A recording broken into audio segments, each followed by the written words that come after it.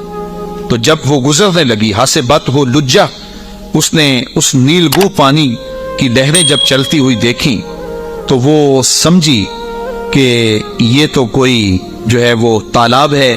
وَكَشَفَتْ عَنْ سَاقَيْهَا، اس نے اپنی پنڈلیوں سے کپڑا اوپر کر لیا۔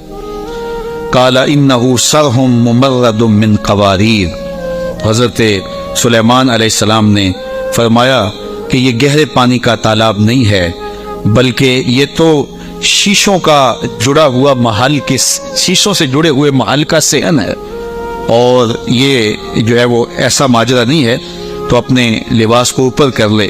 قالت رب انی ظلمت نفسی، تو وہ کہنے لگی میں نے اپنے نفس پہ میرے رب ظلم کیا، اور آج میں اس مجمع کو گواہ بنا کے، تیرے پیغمبر کو گواہ بنا کے آج اس محل کے اندر میں اعلان کرتی ہوں وَأَسْلَمْتُ مَعَ سُلَيْمَانَ لِلَّهِ رَبِّ الْعَالَمِينَ،